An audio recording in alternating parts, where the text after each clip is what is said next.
I'm actually, my profession, although I'm not really working in that field right now, is I'm a social worker and I'm licensed as a therapist.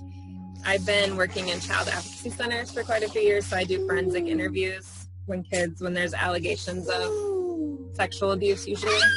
So I interview the kids, and I've done therapy several times. Even though I've been doing this for years, I've been a therapist for 20 years or whatever, this was really different in terms of getting right into the belief systems instead of maybe the traditional talking through it more, focusing on it long term, or even different a little bit than some of the other, I don't know if you're familiar with like EMDR, the body movement and things like that. They all have their place, but this was much more just, I don't know, the words that coming to me is just like to the point, getting right into the belief systems and then being able to change them over a span of 2 days, which is pretty amazing, really.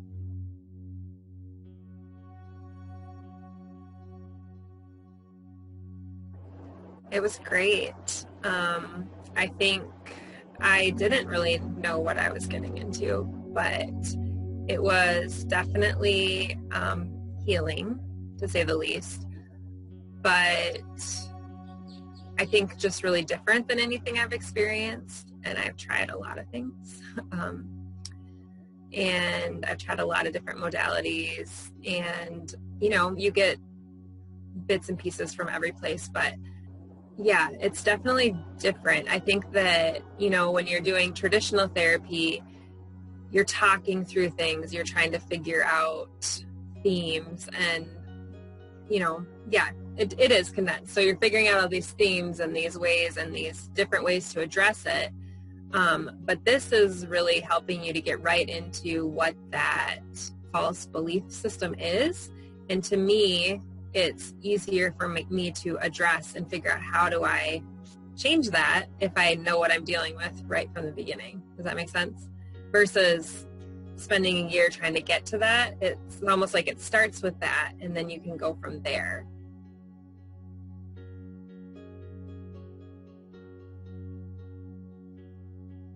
It's hard to go right back there, but just peaceful, I guess, which was interesting because it wasn't really peaceful thinking of things or having things come up, but just having stuff brought to the surface and being able to see those patterns, it just felt really hopeful, I guess. You're feeling lighter because you have a lot of it, you know, and I felt open. I mean, I know that was part of it, was being open, but I just felt open.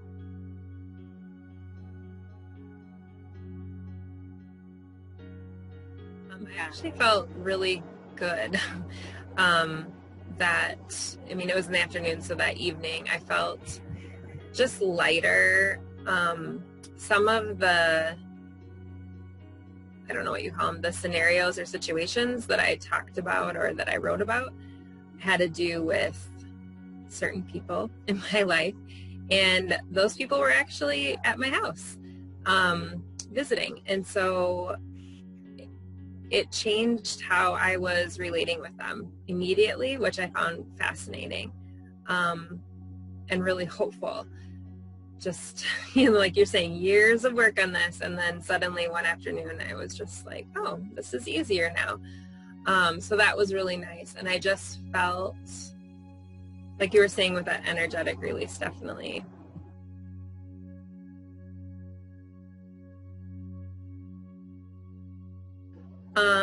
The follow-up session was really helpful as well, in, I think, just like getting into the root of it even more, or just kind of clarifying.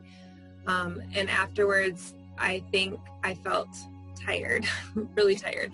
So it was interesting because the first day I felt just kind of like I was floating, and the second day was much more like, okay, that was a lot, and I just needed to rest.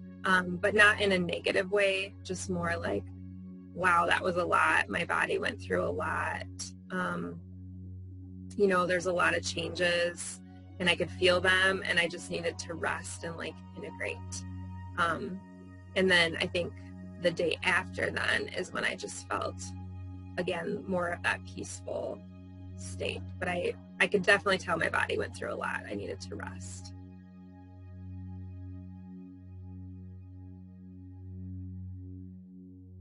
Okay, so let me explain. The first few days, I found myself having thoughts drifting in that were kind of related to the old belief system, and a lot of them. And I don't know if I was just having more because I had gone through this, and so it was kind of like my brain was trying to catch up or something, or if I just had this many thoughts before and I wasn't always aware of them. I don't know which it is yet.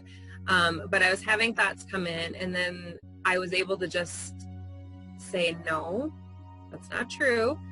And I had my list of new mantras or thoughts. I had my long list. So then I would just say them to myself and remind myself of that. And I could just get through it so much faster. So I noticed that the first 2 days, I would say especially, where I was just having these thoughts come in, whether it was about parenting or, interactions I had with people or just anything. And I would have this thought come in, and then I would be able to squash it right away. And not that I don't want to feel it, because I do, but I was, instead of having to go into this whole deep cycle of it, and I know that's part of it too, is planning for that. I didn't need to. I didn't feel the need to. I just was like, oh no, that's not true, and I could stop it. And I've had that awareness before. I've listened and read Eckhart Tolle a lot, and I love listening and reading him. And so I know, like, that thought comes in, you can stop it. But I've never really been that successful at it. And I felt like I really was. So that was big. And then after those maybe 2 or 3 days, I just haven't really had as many of those thoughts. So again, I don't know if it's because I was retraining my mind, like, no, stop going there, or if it's because my mind was kind of trying to catch up to my body. But it was pretty intense for 2 days. So yeah, that felt really cool to be able to just like say, no, we're not going there, and that's not true, and moving on. And I felt fine,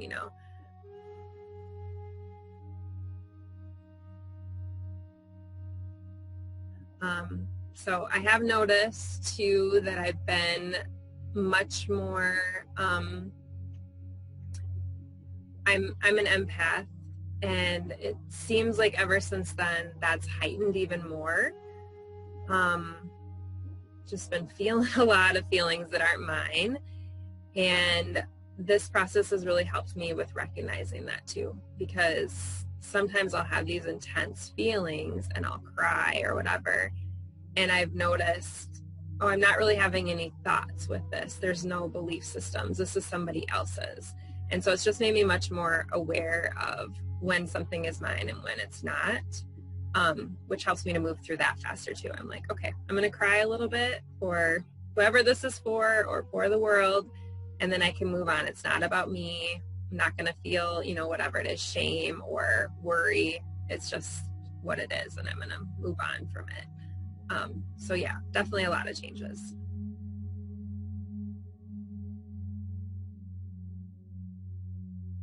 I'm more confident, more just comfortable.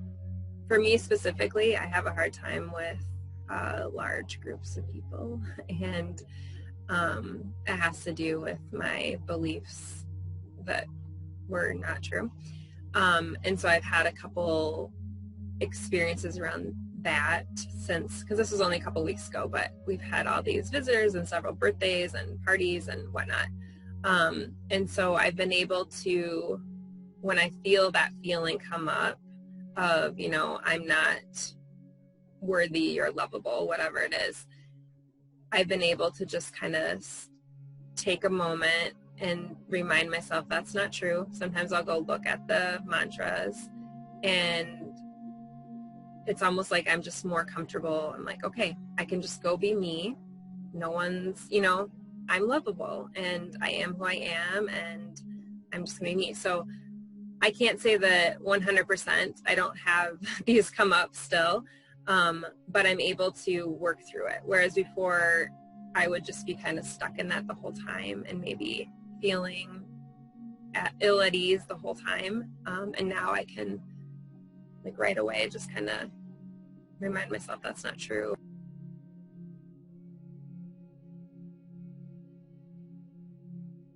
Yeah, definitely. And I think, having the tools, there's different tools that you guys helped us to set up going forward. So not only do we have kind of these new mantras or beliefs that we can go back to and we can see and unconsciously and consciously try to, integrate, but then there were some other tools about what to do when you do need to go there and you do need to feel into that. And I think I haven't really had that yet. It might just be because it's been super busy for me in my life, and so I haven't had a lot of time to really go inward the last couple of weeks. But I think in the past, sometimes I've had a hard time with it because it's scary. It's scary to feel these really painful things. So I'm kind of excited, not super excited to feel the pain of it, but excited for the next time it happens to kind of have this process of like, okay, let's go in, and then these are the things I can do to move out of it. That just feels a lot more doable to me than just like, okay, I'm going to feel this pain for an hour or 10 and hope that it ends.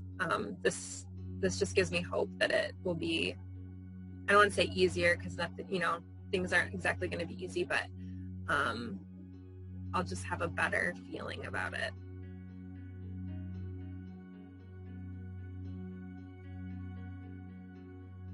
No, I mean, I actually enjoy doing it as part of a group. I know sometimes you do it with individuals, and then this was kind of the first time with the group. And I actually like that because for me, sometimes it's hard for me to fully let go. But because I'm an empath, when other people start letting go, I can't help but do it. So once somebody else starts, crying or letting that energy flow through, I can't help but go there too. So for me, that was a little bit easier, actually, I think, than it would have been individually.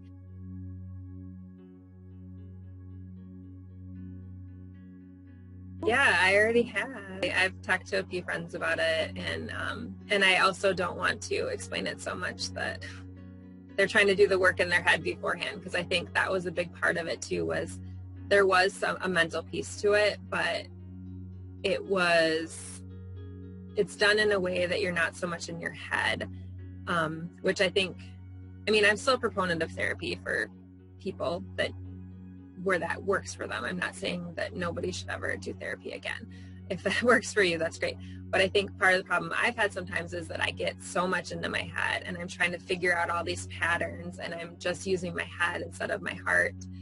And this was more of a chance to, you were thinking about things, but then kind of the gold nuggets were when you weren't thinking about it, and then it, you know what I'm saying? It was just like it kind of came to you.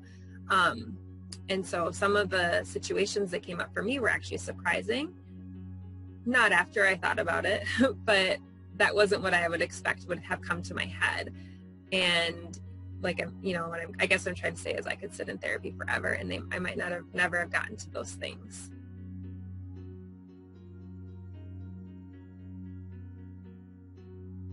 It is hard to explain, but like I said, I've told a couple friends about it. I think the reason I've told some friends about it is because it is a way to just really go deep, and to get to the root more quickly. And I don't want to emphasize the quickly exactly, because I don't think that easy is always, or fast is always, the best. Even with some spiritual practices, it's about not feeling it or trying not to have to go there. But in this situation, it did feel like the best, because for me, like I think I mentioned this, but once I'm able to identify some of those roots, it really helps me to heal more quickly and to have an easier time, because I'm more aware of what's going on, and I can have reminders for myself of this is what's going on, instead of spending so much time trying to get to that root. If you can start with it, which is what I think this offers, everything is easier from there on. You don't have to, I don't feel like I'm gonna have to try as many things. I'm gonna know, like, oh, that fits, that's gonna help me with this. I know what the situation or the issue is, and now I can more easily pick what will help me or not.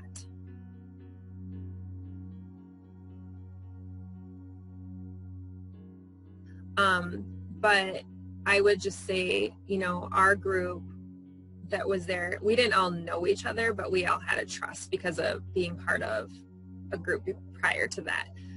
So for me, if I was with a group of new people, I'd probably want a chance to just have a few minutes to like introduce ourselves and maybe share a little bit, just to build that trust. It's not easy for me to trust and like completely let go. So I think that could be something other people might need. Not for everybody. Some people have no problem with that. And sometimes that's just being, you know, having a few minutes to be vulnerable at the beginning and be authentic. And I think for me anyways, if somebody's being authentic right away within a minute, I have that trust, you know, so having that real conversation to start and just knowing that everybody's invested and being vulnerable all together, you just have that trust.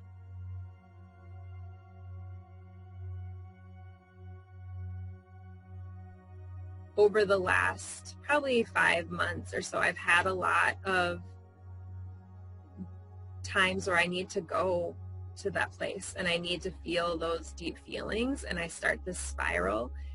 So the spirals have been more intense for me this past half of a year. And they will last a very long time. Sometimes it's at night, so before I go to bed, like 4 hours, but sometimes it'll last days. That is a picture. Yeah, a long time. It's very physically painful for me. And so now I can feel myself going into it, and right away I'm able to stop from going that far, which has been amazing. So once I get into a time though where I actually need to feel into it and I can't just stop, I'll let you know. But I have a feeling it's going to be a lot shorter with the tools that you gave, because I'm excited about them. I have them all written down and I'm ready to use them.